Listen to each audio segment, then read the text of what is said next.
Bonsoir à vous. Je crois que c'est important de comprendre, en tout cas quand nous sommes célibataires, veufs et divorcés, et que nous avons le désir de retourner dans l'amour, de vivre à nouveau une vie sentimentale, et c'est important, c'est un choix personnel, en tout cas de bien faire la différence entre la séduction et l'amour. C'est vrai que on voit ici et là des coachs love parfois, comment on les appelle, qui font des vidéos, comment séduire un homme, comment faire qu'un homme puisse pas résister à notre charme, pour un homme, eh bien comment attirer, comment séduire des femmes. Donc ces personnes vont faire des vidéos qui seront basées essentiellement sur la séduction. Et c'est bien, c'est important. La séduction est quelque chose qui fait partie de l'amour. C'est une donnée importante, comme on dit. Hein, on n'attrape pas des mouches avec du vinaigre. Hein, et en général, on n'est pas quelqu'un qui va attirer l'amour en ayant constamment des critiques, des jugements et des peurs.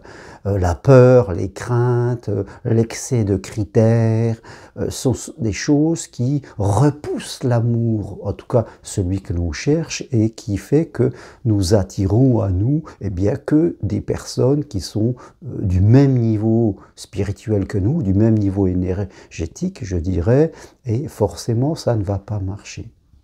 Maintenant, si notre désir, c'est pas seulement de trouver des amants, c'est pas seulement de coucher, c'est pas seulement d'avoir des histoires éphémères, mais c'est bien d'aimer et d'être aimé et de construire ensemble un bonheur à deux dans le respect de l'identité de chacun, eh bien, il va falloir dépasser cette notion de séduction, car l'amour à deux, construire un bonheur à deux dans le respect de l'identité de chacun, comme je le dis, va nous imposer, va nous demander de développer certaines valeurs, l'écoute, la compréhension de l'autre, l'acceptation de la différence, l'envie de faire que l'autre soit heureux, soit bien avec nous, être actif dans la construction de moments personnels, prendre toujours du temps pour faire vivre notre amour, se sentir l'architecte de l'histoire que l'on est en train de vivre, le jardinier, je dirais,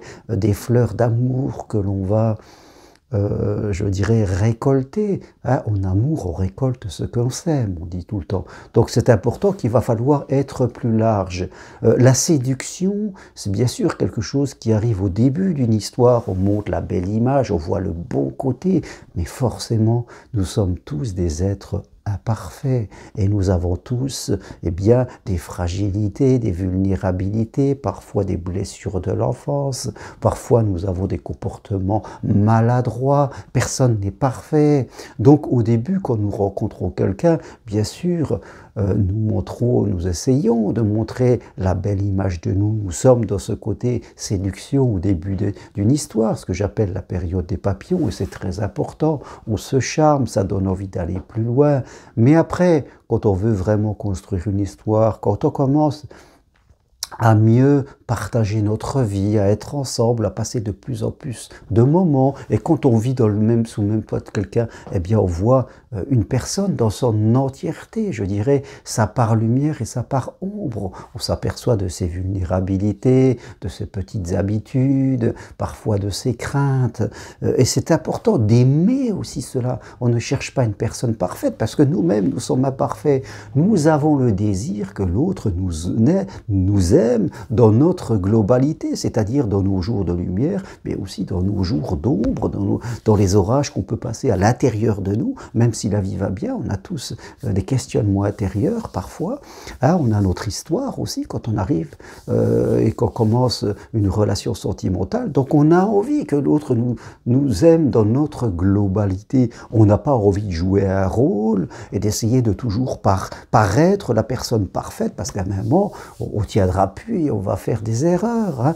On ne peut pas vivre une histoire en disant ben, on fait chacun chez soi et à chaque fois qu'on se voit, on va essayer de jouer un rôle, d'être sur le bon côté et ouf, quand je rentre à la maison, enfin, je pourrais enlever le masque de la femme toujours joyeuse, de l'homme toujours fort pour laisser mes vulnérabilités, mes questionnements intérieurs que j'ai essayé de cacher devant l'autre. Nous, là, on n'est pas de l'amour. Ça, c'est bien si j'ai un amant, simplement quelqu'un avec qui j'ai l'intention de rien construire, ou là, on va s'amuser un peu, on va faire du charme, hein, on va se séduire, on va faire l'amour, et ça sera peut-être des instants vraiment géniaux. Hein, on va faire de la sexualité, ça sera quelque chose de très puissant. Et la passion se nourrit de ça. Vous voyez, la passion se nourrit du charme, de l'excitation, d'être sur le bord de la crête, dans les crépitements, c'est très important, on adore ça, c'est vraiment magnifique.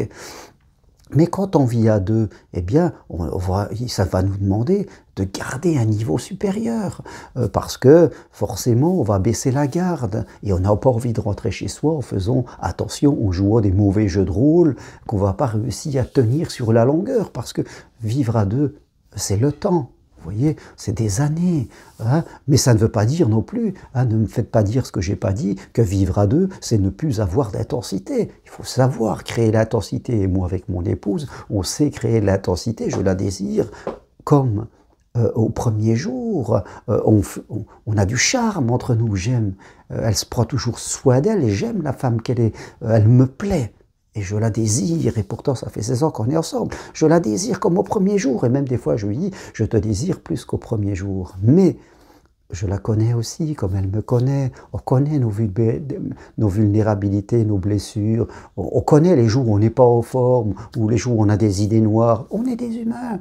Et je l'aime pour ça aussi. J'aime son histoire, j'aime ses blessures, et je fais surtout attention à ne pas appuyer dessus. Vous voyez, la séduction est un composant de l'amour, mais l'amour, la vie à deux, changer de palier, monter de niveau spirituel, je crois que ça va nous demander d'élargir nos capacités, d'être vraiment dans nos valeurs. Vous voyez, hein, on dit souvent hein, qu'il y a deux plans, il y a le plan mental et le plan spirituel. Quand on est dans le plan mental, on est souvent dans les calculs, on est dans les critères, parfois on est dans les peurs, on vit beaucoup dans le plan mental.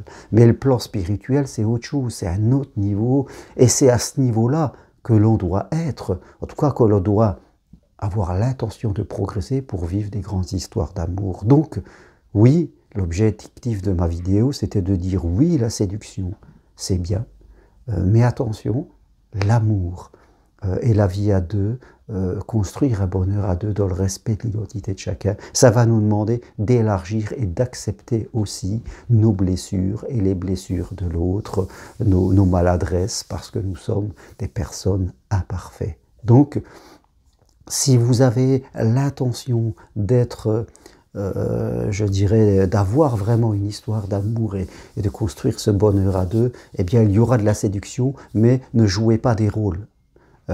N'essayez pas de paraître une personne parfaite, complète, je dirais, parce que ce n'est pas le cas.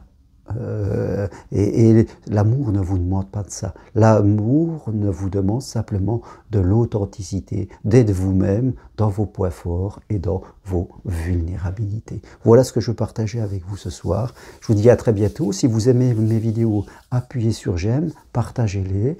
Et si vous voulez aller plus loin, prenez une consultation avec moi, c'est possible en visio, de chez vous, par WhatsApp ou Skype. Venez marcher sur Compostelle avec moi l'année prochaine au cours de Marche d'évolution, où là on parle beaucoup d'amour. Et surtout, si vous voulez devenir psychopraticien, eh bien, en ayant une formation différente, individuelle, qui s'adapte complètement à votre rythme de vie actuellement, une formation en visio, eh bien, suivez ma formation individuelle, demandez-moi des programmes, je me ferai plaisir de vous aider. Toutes les infos sur le texte qui accompagne cette vidéo ou sur mes deux sites, germainrocari.com ou parenthèse-compostelle.com. Merci beaucoup, à bientôt, au revoir.